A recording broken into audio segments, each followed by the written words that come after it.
There was a time when the rhythm of our lives was tied right to this land. We knew the secrets of the wild seeds, the very language of the soil. But then a silence began to creep in.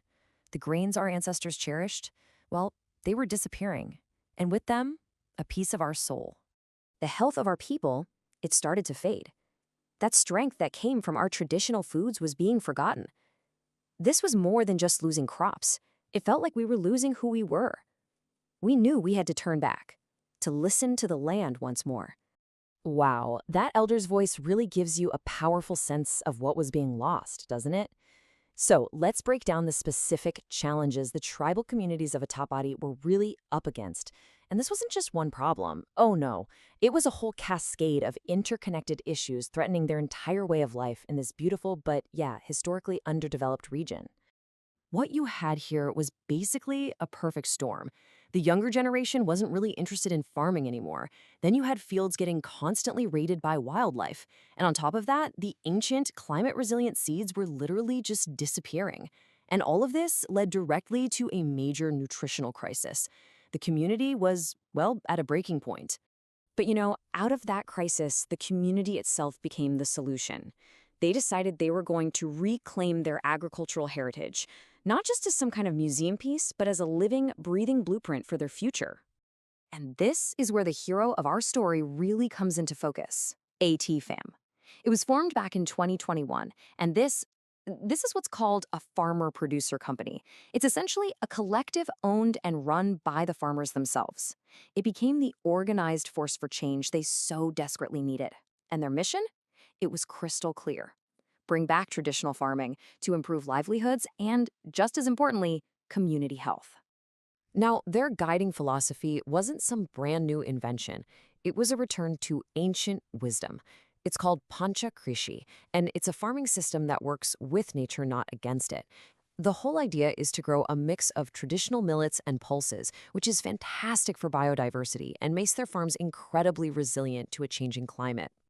This timeline, it shows a really key element of their success. You see, the community's action was amplified by some really strategic government support.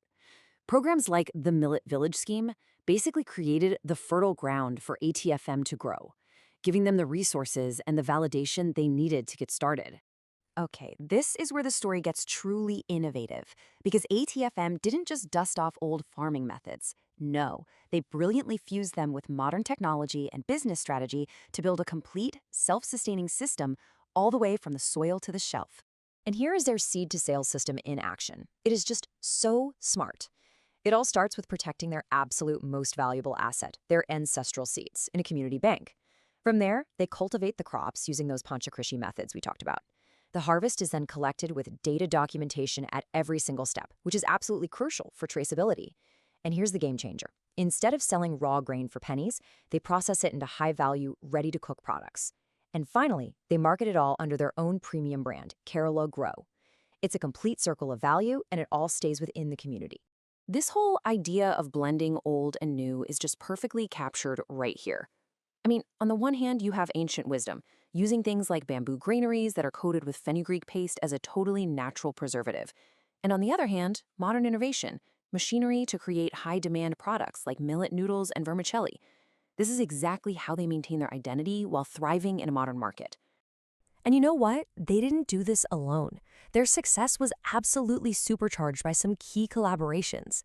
The Attappadi College of Agricultural Engineering, for instance, provided the technical training. The Indian Institute of Millets Research offered incredible crop expertise, and IndoCert delivered that all-important organic certification needed to get into premium markets. It's a perfect model of a grassroots movement leveraging institutional support. Oh, and remember that huge problem with crop damage from wildlife? Well, they tackled it with some really clever, eco-friendly solutions.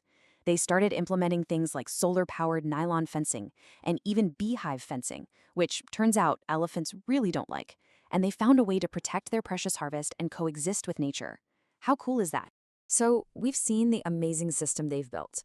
But what was the result? What actually happened? Well, the impact has been nothing short of transformational. And we're not just measuring it in income, but in the very health and well-being of the entire community.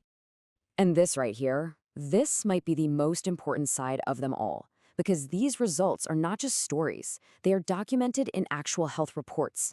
By bringing nutritious millets back into the local diet, this community has seen significant drops in infant mortality, malnutrition, and cases of anemia. This isn't just an agricultural success story, folks. It's a public health triumph. This really captures the deeper cultural shift that's happened. Farming is no longer just about survival, it's seen as a viable, empowering business. You can see the profound change in mindset right here. It's a shift from just subsistence farming to proud, self-sustaining entrepreneurship. And believe me, this success has not gone unnoticed.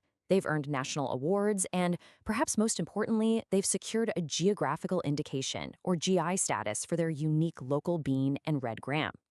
Now, if you're not familiar, think of a GI tag like the champagne designation for sparkling wine. It's a legal protection that guarantees a product's origin and quality, and it adds immense value in the marketplace. All right, let's talk numbers for a second. With a total investment of about 66 lakh rupees, and you can see most of that came from government grants, they've built a business with an annual turnover that's currently under 10 lakh. But here's the thing, and this is so important. Don't look at the profit margin yet. The real key here is that they've built an absolutely rock-solid, proven foundation. The model works, and now it is perfectly poised for some serious growth. And that brings us right to the future. See, ATFN isn't just resting on its success. They have a clear, ambitious vision for what comes next, and they are actively looking for partners to help them achieve it. Their roadmap is seriously impressive. They're planning to build export-ready incubation centers, develop totally new product lines like healthy snacks, and even create agro-tourism experiences. And get this, they even want to launch a community radio station to share their knowledge with the whole world. This is a comprehensive plan for scaling their social, their cultural, and their economic impact. So, for any potential investor or partner out there, the main takeaway is this. The Attappadi model is not a request for charity. Far from it. It is a proven, replicable blueprint. An investment here doesn't just yield a financial return, it gives you a measurable social return. We're talking better health, empowered people, preserved biodiversity. What ATFM has built is just a powerful testament to the idea that the path to the future can be paved with the wisdom of the past. They've created a system that nourishes the land, the body, and the economy, all at the same time. Really, the only question left is who's ready to join them?